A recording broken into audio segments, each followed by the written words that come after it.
Hi, I'm Brittney Ashley, your host of Breaking Norms, Building Dreams, your guide through this transformative journey in both business and life. This is your place crafted for dreamers, doers, or anyone who has been told they can't. Get ready as we challenge those narratives together. You're tuning in live to the United Public Radio Network, airing on 105.3 and 107.7 FM in New Orleans. We are streaming on all the popular platforms every Monday at 3 p.m. Eastern Standard Time. Join me for a candid and thought-provoking conversation celebrating your unique journey because you are worth it. Hello, everyone. Thank you for tuning in to Breaking Norms, Building Dreams. I'm your host, Brittney Ashley, and we are broadcasting live on the United Public Radio Network and the UFO Paranormal Radio Network, 105.3 and 107.7 FM in New Orleans. Get ready to escape the next hour as we break norms and build dreams with Maryanne. Thank you, Maryanne, for coming on today. Yeah, my pleasure. Thanks for having me, Brittney. I'm so excited. I've known Maryanne for some time now, so I'm so excited to dig in deep and have a powerful conversation. Before we do that, let me introduce you to Maryanne.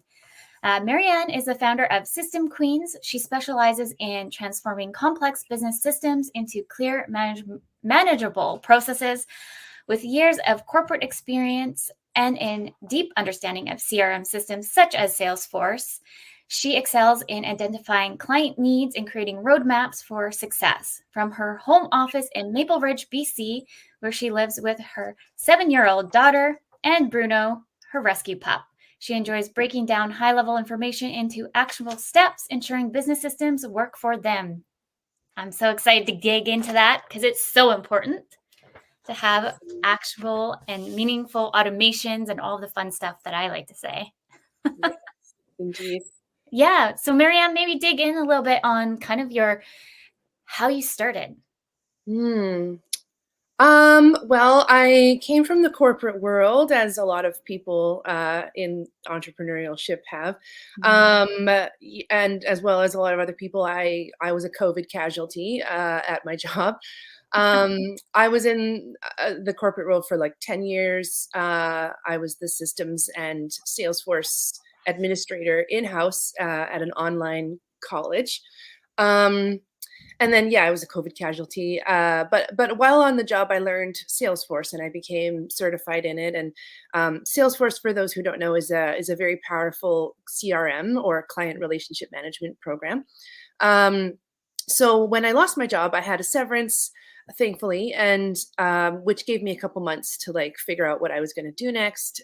And I had this Salesforce certification and this knowledge now. So I thought, well, I can try that and, see how I go on my own with that. So, I got a couple clients for Salesforce consulting and gradually people started asking me about other CRMs like, hey, do you know Dubsado? And I had to Google what a Dubsado was at the time. This was in 2021. I know a lot more about it now. Yes, you do. Yeah. So, what's that? Oh, it's a CRM. Oh, well, it doesn't seem as complicated as Salesforce. So I think I could learn it. So I learned it. And then same with Honeybook and then a couple others. And then as that grew, I realized like, I think I need some help. And so like that grew. And then at some point I realized like, I think I'm forming an agency. So we rebranded at that point into the Systems Queens.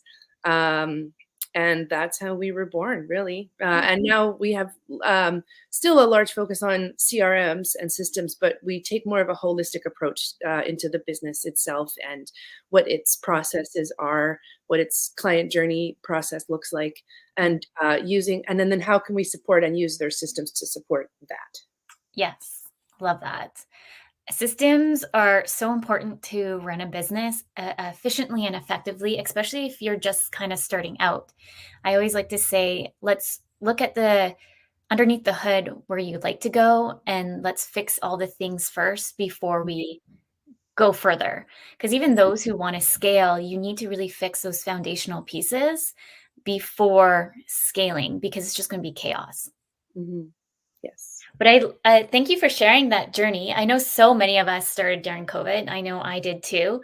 And so I feel like that's kind of how many of us kind of connected along like the online interface, really, because that's how I met so many business owners. I think we just all kind of fledged into Facebook groups and we kind of Mhm. build those interconnections.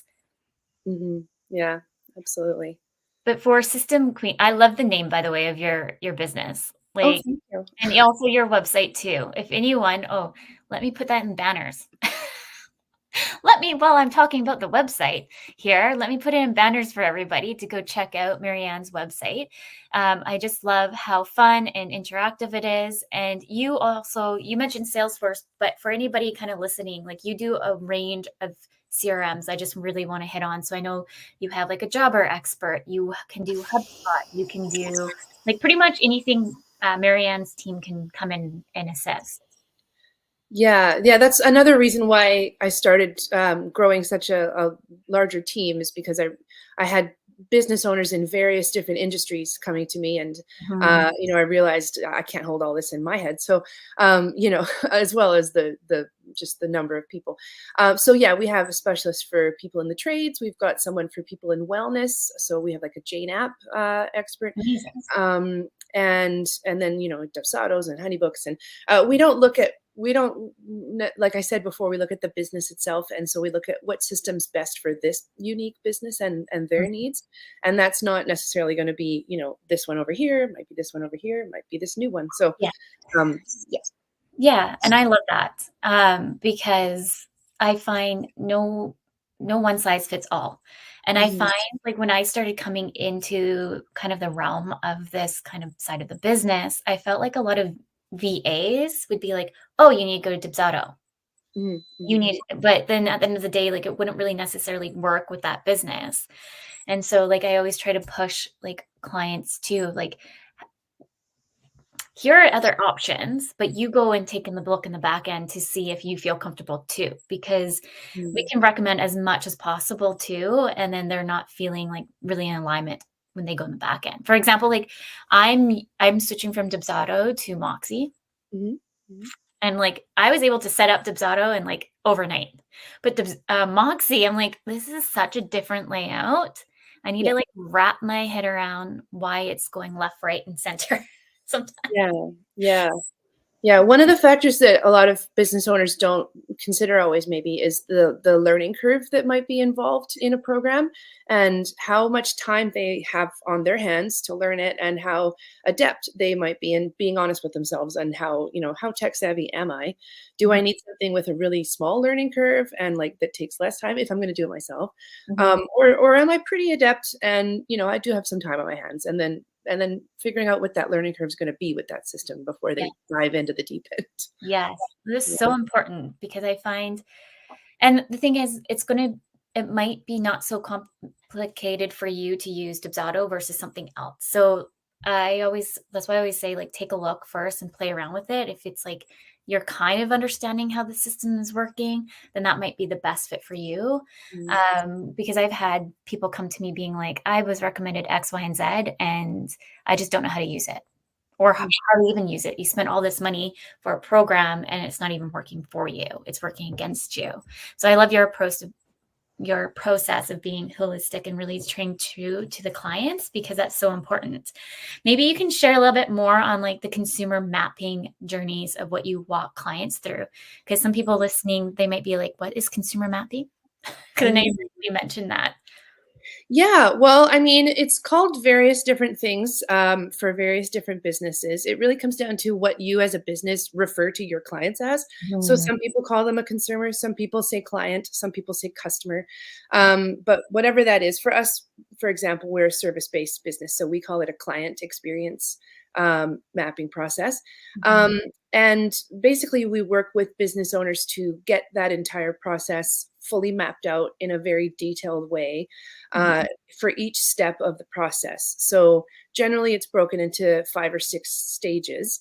Yeah. That could be the marketing or the awareness stage, the lead inquiry stage, the consideration stage, the client onboarding, the service or product delivery, and then offboarding, and Mhm. making sure that it's very detailed every step of the way. You know what's happening, you know when it's happening. So like if that timing is based on something else, and you know how it's happening. Is it being sent from your CRM or manually or etc.? And then once that's all really mapped out, then we can look at that base that plus a like a questionnaire that we have with other questions like the learning curve, what's your budget for a system, and a few other things. Then you or we can do the deep dive research Mhm. into which system is going to best support that. It also shows you places where you might be able to save some time and create automations Yeah. to support some of those steps. This can happen when this happens, this triggers this, etc. Mhm. And it can also provide the basis for some SOPs in your business if you haven't started on that. SOPs meaning standard operating procedures, for those who don't know that. Like your client onboarding SOP most of it can be pulled out of a client experience map when it's finished, etc., or client offboarding, things like that. So it's really useful, good to have in a business as a like a living document that you can come back to and edit and Yes. um, yeah, improve. Yeah, and I was just talking to another fellow along the way. He more or less looks at like your finances, and he works with business owners, say, on where they're spending too much money and all these things. And but the other thing he does is sell businesses. And like him and we were talking of like you need an SOP in place to sell a business. And like you need to really make sure your business is organized and systemized, like we're talking here, to be Mhm. able to sell that to somebody. So SOPs are very important for anyone and everybody listening or is even thinking about selling a business. If you even just look at franchises, that's kind of how it starts. It's all about here's the model. This is what it looks like. How can somebody else buy this franchise to make multiple of it? It's like cookie Mhm. cutter in a way to help anybody else think of it. Um, but yeah, I love SOPs, as you know. I'm like a Mhm. big dork. Yeah. You and I Well, are a big dork about those I things. love dorks. It's great. Uh, Dorks and SOPs. It's cool. yeah. But the other piece too, what I want to touch on, because you are a mom, a single Mhm. mama, and like I'm a mama, the automation piece for any moms out there listening can really help you streamline a lot more than you can even think. So for me personally, I created a lot of automation pieces when I first started Crave Dynamics because I knew I was breastfeeding. I knew I couldn't stop to take that phone call to make sure that they need that extra hand holding, unfortunately. Like my first priority was my kiddos now. So having those extra pieces of automation is so important. How about you? How do you feel like automation can help moms kind of move that needle? Yeah. Well, I think you just touched on it. I mean, moms who are entrepreneurs or running a business or working in a business, managing a team. I mean, they don't have to own the business to take advantage of that. But yeah, I mean, being able to do things while you sleep or while you're caring for your kids, and knowing that you can feel secure and confident that not only the automations, but that that the process itself is really clear and your clients or your leads are being well taken care of, and you can be confident in those steps running in the background. Mhm.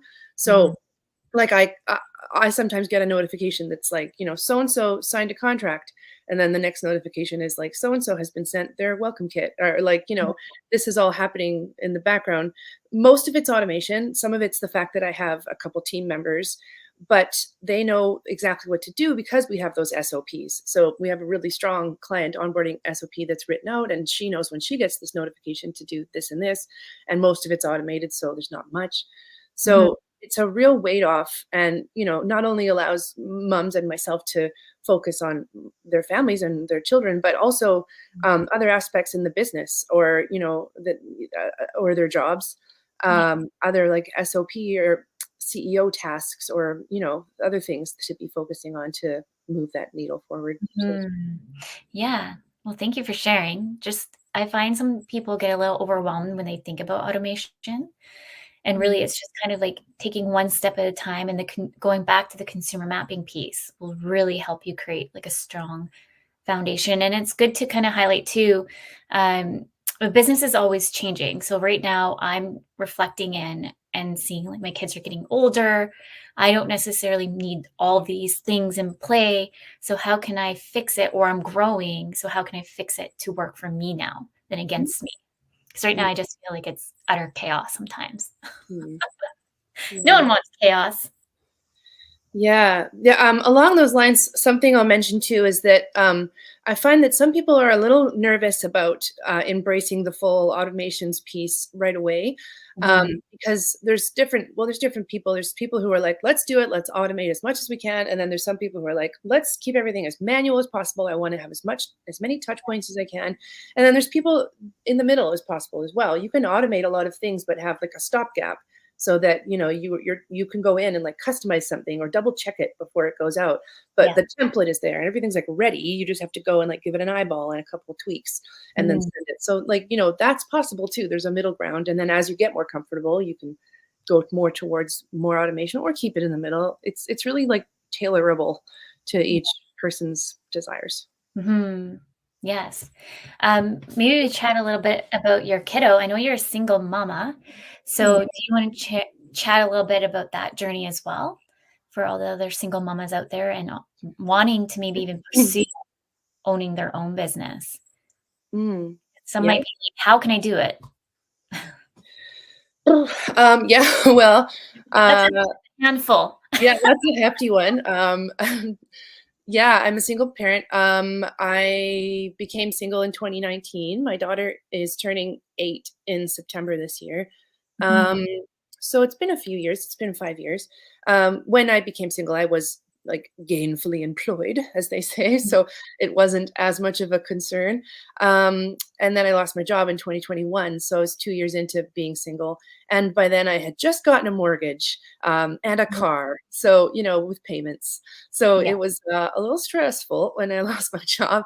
So, getting that severance and, like, deciding to start a business was a big decision because I was by myself and I didn't have another parent with me to yeah, back me up and all of that. So it was scary, for sure, and it wasn't it 100% wasn't always easy. It's still not. It's up and down. But as the years have gone on, there's more ups than downs. And I find that like it's a constant work in progress, like trying to find that balance. yeah. Um, but I feel like I get closer and closer to it every day. Mhm. So that's important. I think we're always trying to figure it out. Like, there's no perfect, like, book out Mhm, there, and I know, you shared with me that your kiddo is neurodiverse. mhm. Um, Maybe you can share with the listeners a little bit about that because that's a lot of work too in itself. I'm also going down that road too, but I'm just jumping in here. For those who are just listening, we are pre-recording today. Maryanne was very lovely to kind of pre-record today so I can take my son to get autism testing done on Monday, which is a full day. Mhm. Wow, how apropos. Yeah. Um, yeah, well, I'm excited for you, Brittany. That's a stressful day and it's a stressful thing to think about, but I'm excited for you because that really was the turning point for us that Mhm. day. It's a huge day, but it changed everything Mm. um, for the better. So, I think it's the beginning of something wonderful. Uh, and for us, like 2021, like I mentioned, that was a huge year. It was also the year that my daughter started kindergarten, Mhm. and therefore the year that we really started noticing that there was something different about her. We Yeah. had noticed already, but she's my only child. I didn't have anything to compare it to, and her father does have two other children, but didn't notice much. Yeah. And so she started kindergarten, and we started hearing reports from school that things were not going well, Mhm. not great at all. We were having to pick her up like 2 or 3 times a week early at school because of meltdowns, like major fight or flight responses Yeah. in school, like clearing the classroom for the other kids' safety kind of responses. Um, it was really rough. And so I ended up taking her to the emergency room at BC Children's, which is the children's hospital here in BC, Mhm. on the mainland. And yeah, I took her to in November of 2021, and that's when the doctor was like, and I hadn't considered this at all, but she's like, "Have you considered autism?" She's like, "I really think she has ADHD." This was the psychologist, or yeah, psychiatrist. But have you considered autism? And I was like, no. I was like, no, I don't think she's autistic. No, I don't. Yeah. No, she's so verbal. She's very social. Like I didn't know what I didn't know yet, now I know better, but yeah, so she's like, "Well, I'm gonna add her to the list of get the assessments done publicly. It can take a couple years though." And then I was like, "That's okay. I don't think we're gonna do that." Yeah. That was a typical response sometimes, because I didn't know any better. But I talked to a couple people, and I talked to a friend who's also a psychologist, and she's like, "Have you heard of PDA before?" Which is pervasive demand avoidance, Never which even heard of that either. okay, yeah, it's not, recognized as a diagnosis here yet, but it is in the UK now, Oh, um, as a profile of the autism spectrum. mhm. Um, so there's a lot of doctors here who can't diagnose with it, but they'll recognize it. So, as I read that when she mentioned it to me, I was like, I have no idea what that is, but I read the write-up and I'm like, "Oh, this is it. This is what she is, like, verbal, social, but all these meltdowns and, like, resistance." Mm. um, you know, Having a demand is a fight or flight thing for her. It's a primitive response that she can't help um, responding to sometimes. And if it's something she doesn't want to do, it's not like negotiating with somebody. So it triggers this fight or flight with her. And anyway, it's a whole rabbit hole. But anyway, it clicked, and I was like, oh, okay. Well, now the autism thing makes sense. So then I really started trying to find private assessors. Mhm. And I did. I found someone who does it privately and was great with girls because girls and boys can present really differently. Um, and I knew I heard that she recognized PDA or could. So Okay. yeah, we got her assessed in 2022, and like I say, it changed a lot. Yeah. Do you remember if anybody's listening here, because we shoot this here on the West Coast too. So if anyone is listening, do you have the name of that? Do you remember the name of that doctor that you saw? Yeah, her name is Dr. Barbara Fitzgibbons. Okay. She's out of North Vancouver in BC. Amazing. She was absolutely wonderful, Oh, just good. lovely, and That's saw it right away. So Yeah. blew my That's mind. Thank you for sharing that. Like we're just like stepping into this journey, but we kind of with Hut, he's just been like very sensitive to certain kind of foods. Like we can't even take him to the beach because he doesn't like the texture of the sand. He Oh, just like freaks out, and I have to like hold him. That's fun. yeah, that's Mom, fun. just need a kid piggyback or now Mhm, start doing that now. But there's mhm, just certain like triggers I've noticed, right? And like sensory to sound. But the biggest thing like I wanted to highlight too, that you kind of mentioned there too, that like autism is such a big range. It's so different now. The more that there's research, the more that people are kind of learning more about neurodiversity, and they're all interconnected too. So, for me, for example, I mentioned this previously a lot now through the show and last week's show that I have dyslexia, and I'm also self-diagnosed with ADHD because the more I've been doing like research on neurodiversity and all these things, I'm seeing that dyslexia mhm, is kind of correlated with ADHD. mhm, And mhm. this year too, I've seen like me just go off the rail with my ADHD. Like, why is Brittany doing like 600 billion things? Yeah. Oh man, Um, relatable. Mhm. But I just want for any of the listeners kind of like for the educational piece and to kind of like unfortunately, we all have that inner judgment, but I want us to kind of really evaluate how we judge others and try to remove that from our brain because, um, we're all going through different things, and so when you place judgment on others, it, like, doesn't help the person who's already struggling, and you don't know what's happening behind closed doors. And so with going through just this whole process, like we were on the list for like 2 years, I think, Mhm, and we just got in, and I was just kind of like pushing it and pushing it. And I was like, you know what? I need to kind of go and get this done because I want to make sure he's feeling safe when he goes to kindergarten and the school system because I know how broken the school system is. And we have to be advocates for our kiddos because if we're not, who is really? mhm. The kids are too young to understand the world yet and the craziness of it all. And just firsthand experiencing what I had to go through in school. Um, I just know that I don't want my kids to experience anything like that. Um, and so you mentioned too that your daughter also has ADHD. Did I hear Mhm. that correct? Yeah. Yeah. So, and I find that that's the other thing is sometimes they're interconnected too.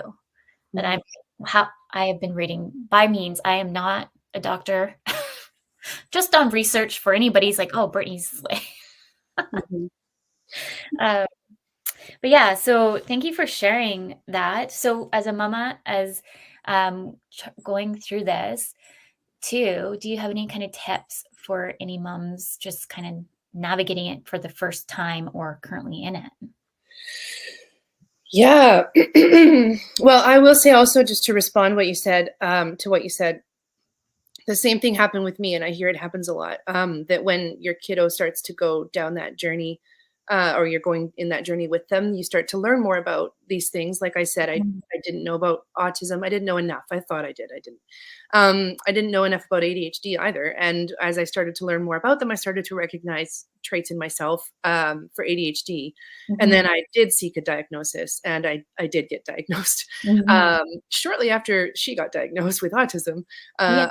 I also got diagnosed with ADHD, and it was also very eye opening and helpful. And I was like, oh, and now I'm on medication, which has also been great.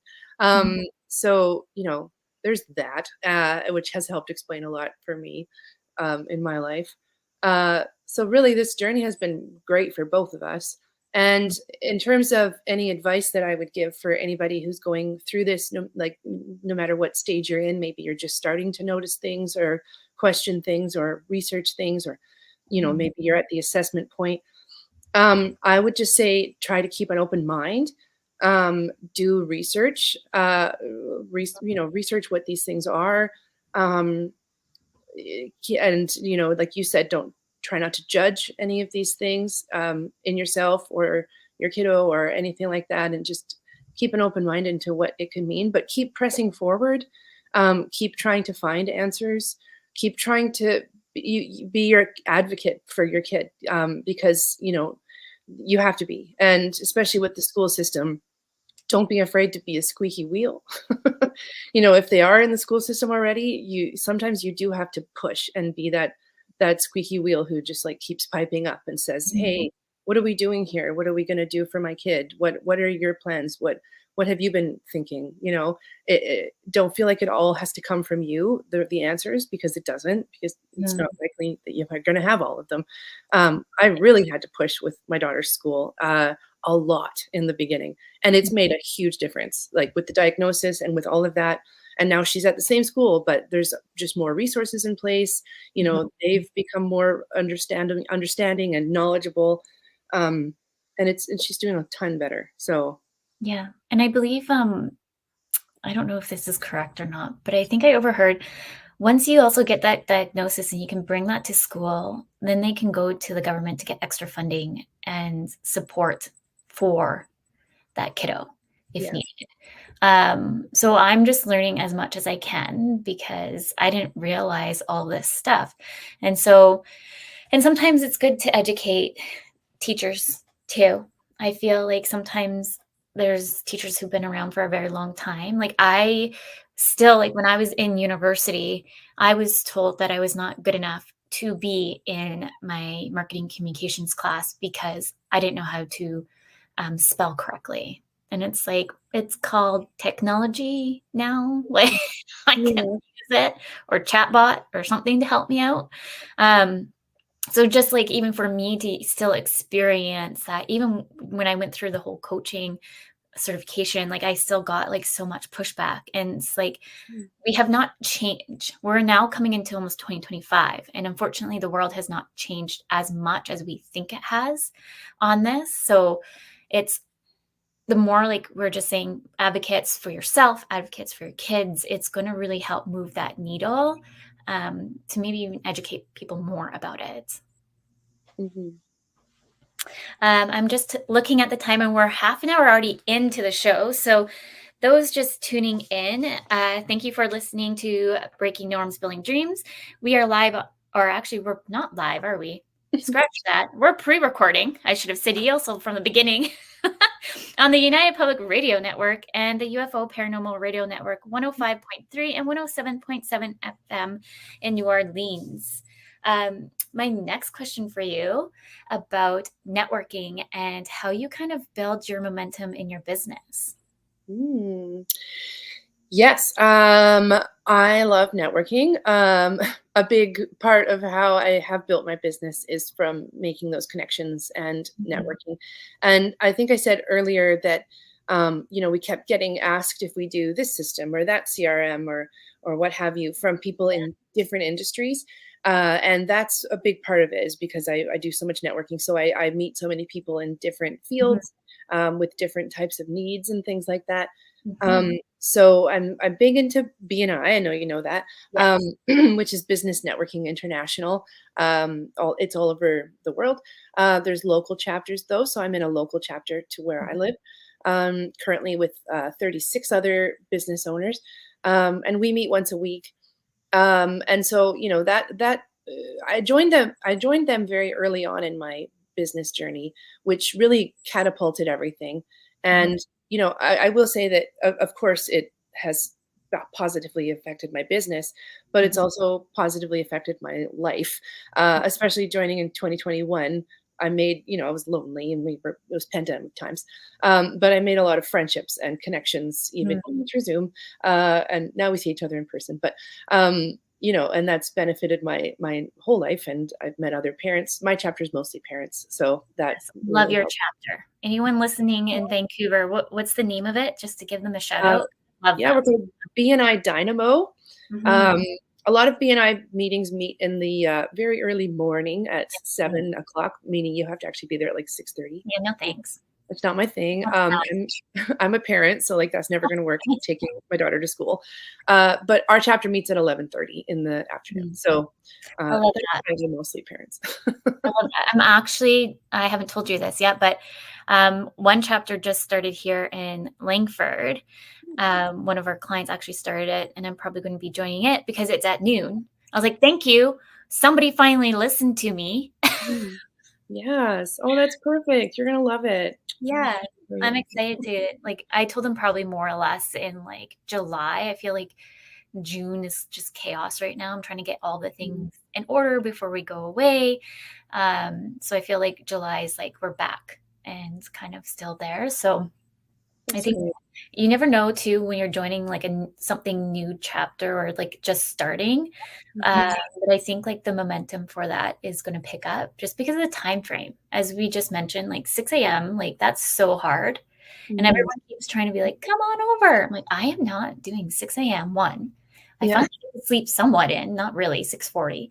But two, I need to take the kids to school. And that's the thing is like we have like set drop off times for daycare and school starts at a certain time. So it's like, sorry, like I'm all about being on time. Yeah, absolutely.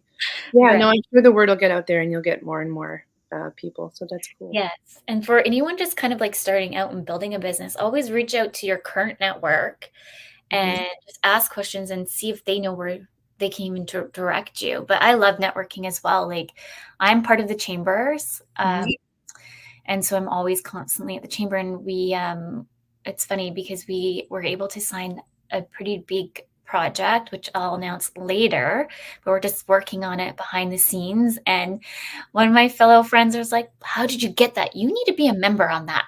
I was like, it's called networking. Yeah, yeah. And also virtual spaces like Facebook groups, Mhm. I know there's so many out there, but if you can find like one or two really good ones that are maybe like local business owners or that kind of thing, that can be huge too. It's so true. I find like if you feel like the group isn't working for you, it doesn't hurt to just go out and try and navigate somewhere else because I feel like sometimes we feel guilty, like we have to stick here. But Mm. it's just kind of go out and take a look. Like we don't have very many um, networking places here in Victoria in a whole. Like we do and we don't. I don't know how else to describe it. I just feel like it's happening always over in Vancouver. Well, but I'm sure there's options. On that note, because you are in Vancouver, I just went over to do a speaking gig on the panel. And being a business owner, you always have to step into risk and overcome a lot of your imposter syndrome thoughts. Yes. This is probably going to be like a dual question, maybe, for you. Is there any kind of like imposter syndrome that you felt along the way, or kind of feeling like scared and your confidence not fully being there? Of course. um, yeah, I've worn many different hats in my job life previously, so I feel like I have a lot of experience in many different things. Um, but I don't have like an MBA or strong business, how to run a business things. Mhm. So uh, on that regard, I often feel the imposter syndrome thing creeping up, and like, oh, you don't know how to do this, or you weren't trained in this, or why do Mhm. you think you can run a business? And I've had to really fight against that. And um, one of the I don't know if I've told you this before, maybe I have. Mhm. But I used to be an actor also in my past Yeah. life. Yeah. I went to the University of British Columbia for my Bachelor of Fine Arts in acting, and I graduated in 2009, and I did a lot of stage plays. But that's benefiting me nowadays. I don't act anymore on stage, but um, I love fake it till you make it. Mhm. A strong motto of mine. And so, if I ever find myself in those situations where that little voice is like, "What are you doing? You don't know what you're doing." Then I'm just like, "Be quiet, you." And I just like pretend that I know what I'm doing. And I'm like, someone who knew what they were doing would act like this, and they would probably talk like this. And then I try it, and then I kind of just do it until it feels more natural, and generally it becomes real. Yeah. So, yeah, it's been helpful. I find, like, just to kind of swing back too about like how I said I went over to Vancouver. One, I have like severe anxiety to travel alone. I've never told anybody too much of it. Like my husband knows. But I really do. Like even sometimes to travel downtown Victoria, like I'm like, I don't want to go alone. Like I'm like the introvert me comes in when it's like, Brittney, do you want to come to this? I'm like, not really. I hope you cancel. Aw. Oh, And so when I so that was like a big step for me for just to come over. Oh my goodness, can't remember whenever Wednesday was. So when I came over on Wednesday, so just flying myself over there, like so anxiety intensive, but I did it. I also got lost in downtown Vancouver, and I literally had to call my husband to help me oh no. because I didn't realize, but I guess when you're in like concrete jungle downtown Vancouver, your Google Maps doesn't really work. Mm. It like pings you into a circle. And so I literally like I had to check in to get my pass. I Mhm. landed at 8:30. I didn't get there till 10. No. But Good for luckily, you. my husband is my saving grace and helped me like, and also don't tell dyslexic to go left and right. Yeah. He's like, no, maybe probably it's probably going to be like your other right. Oh, If anyone was no. probably listening to the conversation, they'd be like, oh, she's a tourist. Girl, you find it you found it eventually at 10, you said? Yes. Yeah. Oh, man. And even Lindsay's like, "You should have called me." I was like, "I didn't wanna bug you. I was gonna figure it out."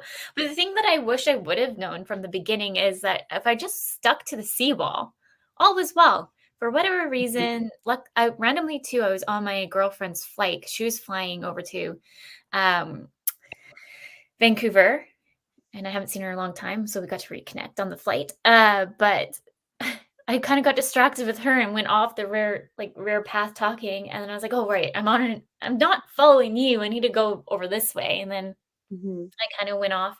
But yeah, long story short, I tackled that, and then not only that, I tackled my fear of like public speaking. Because why not? Let's just if we're doing it all, let's just do it all together. Mhm. Good for you. And you But did it, didn't you? yes, I did, You but did the that's thing. what my whole this year for me anyways is the whole year of public speaking, and just like even for the radio show is just kind of like more or less bringing down my guard a little bit more and sharing my journey and being very authentic and very vulnerable, because business is there is like the market right now is kind of crummy. I'm finding actually quite a few entrepreneurs needing to put their business on pause to go back to 9 to 5.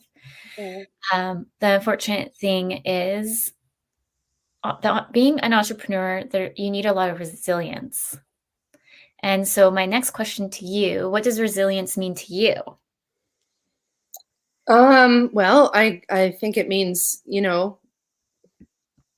standing up in the face of adversity or obstacles and continuing and continuing to press on and keep getting up. Failure is not a bad thing. Having someone saying no is not a bad thing. Something that you might perceive as a negative experience in the moment is not necessarily a bad thing. Mhm. It's all learning experiences. It's all opportunities to better it and do it better next time, and have a moment with yourself to separate from the personal and the feelings and be like, what can I take from this though? This wasn't a waste of time. What can I take from it and move forward with? Yeah. I think that's important. Yeah. And I find like being a business owner, we get thrown a handful of things, and being resilient and being able to kind of move forward one step. Sometimes we might move backwards 10 steps, even though we feel like we're finally moving forward. It's all about being resilient between those moments.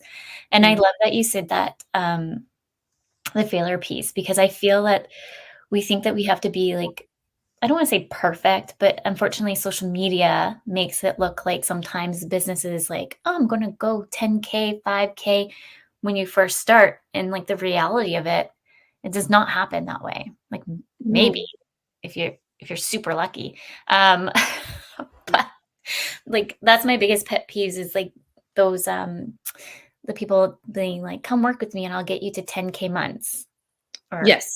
Oh my 50K. gosh, that annoys me too. It's like, really, you can promise that? Also, like, become an entrepreneur and only work 2 hours a day. And it's like, oh, really? Is that how it works? No, Right? not really. Right? So many people, and even too, like people who like, I feel like the next generation, a lot of them want to be like YouTubers, which is nothing Mhm. bad about that. But like that takes a lot of work too. Like you need to really find like what's going to trend with the market when you first go up on YouTube, and it might go forward or it might not. Mhm. So True. yeah, so I'm just taking a look at here on some of our questions, and maybe you can share some of your role models or anybody who's kind of aspired you along the way. Hmm. Well, I don't know if you know who Tasha Booth is. Mm. Tasha Booth. She's a business slash agency coach out of the States. She runs a business called the Launch Guild. They do launch management, but she's also Okay. a business coach tailored more to agency owners. Um, I've been working with her for a while in various capacities. She has a podcast as well that I listen to.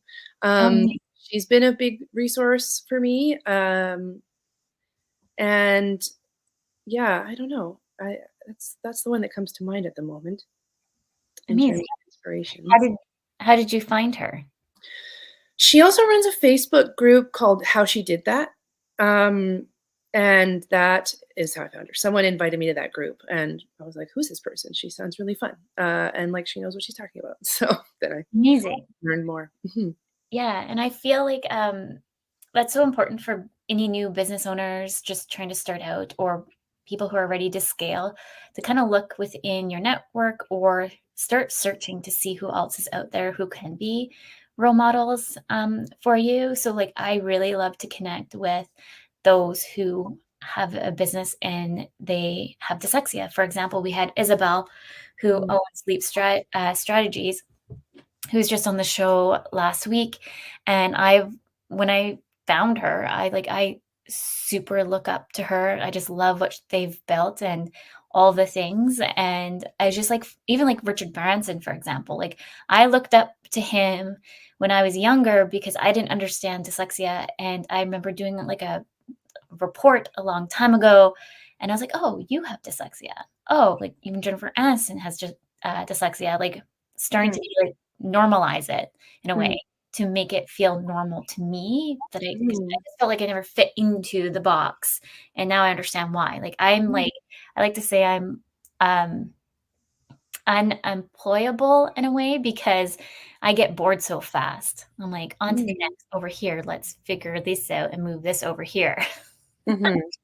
Yeah, I should have mentioned that too. Tasha has ADHD as well and is very public about it. So Yeah. that was also a draw in for me.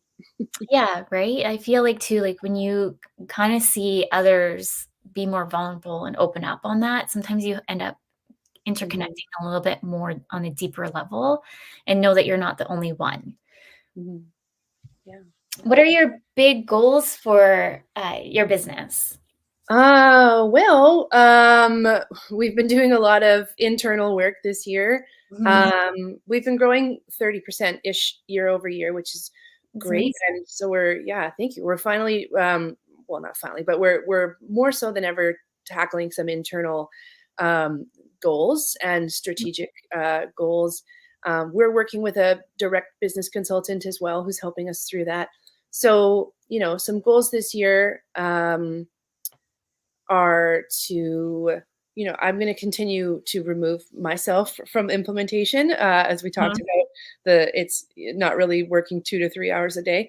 I work a lot more than that at the moment. So, but my goal isn't to work 2 to 3 hours a day quite yet. My goal is to be able to work on the business more than doing the implementation things. So we're doing some restructuring and we're doing some hiring this year, getting more account managers on board. Our client roster is growing as well, so we need more people to help manage that. So, continuing to grow that and finding opportunities to support and reward my team as well this year, like learning opportunities for them, as well as financial, of course. But yeah, things like that I really want to focus I love that. I feel like this is the year of cleanup. I don't know. I keep saying that. For anyone kind of listening who does have a business and you're feeling like maybe you're getting hit too with the market, use this as an opportunity to clean up and system up, really. Reach out to Maryanne and just kind of get things organized, because I really think, well, we already saw here in Canada that the market has switched a little bit for the better. And so I on. just feel like this is just one step forward. So if we can ride the wave together, I think it's just going to help when the thing kind of switches a little bit more, we're going to all hit the ground running. So fix the systems, fix the business, do the marketing. All the things. All the things. I'm just looking at the time here. We're almost at time. I wanted to just quickly share your, I know you have a free CRM comparison guide. Maybe you want to just chat a little bit on that before we Sure. end. Yeah. This is a document that we've created with some deep dive research that we've already done into a whole bunch of different systems, CRMs, and things like that, showing how they stack up against each other in various different categories. So for anybody who knows that they need a new system, is not sure maybe what that system should be, maybe doesn't have the time to or capacity to go through the whole client journey experience with us, this is a good starting point. You can download this for free and check out some of these different systems. And I still suggest, like you said earlier, to sign up for a free trial if possible. Check it out a little bit yourself before diving in and committing, though. But this is a good starting point. Yes. Love it. Love it. Any last kind of words of wisdom before we wrap on up today? Yeah, I guess just keep on going, keep getting up. It doesn't always have to be perfect. It just has to get done. That's a good one too. Yes. And fake it till you make it. Yes. It doesn't have to be perfect. I think that's a good reminder a lot for those too who might have imposter syndrome. Like, I'm a working perfectionist, and that's one of the characteristics that come in the forefront for imposter syndrome. So when you're sometimes ready to scale, that can hold you back a bit Mm. as well. So thank you so much, Maryanne, for coming in on the show today. Thank you for everyone tuning in. And thank you to United Public Radio Network and the UFO Paranormal Radio Network. Next week, Nadine is coming back, our lovely Nadine, who comes in every month. And we actually have not picked a topic yet. So I don't have that to share with everyone. But always, Nadine and I always think of an intriguing topic. So please come in and listen with any kind of questions for a life coach, business coach for us as moms. So with that, until next week, remember your journey is unique and your worth is unquestionable. Thank you for tuning in, everyone. Thank you, Maryanne.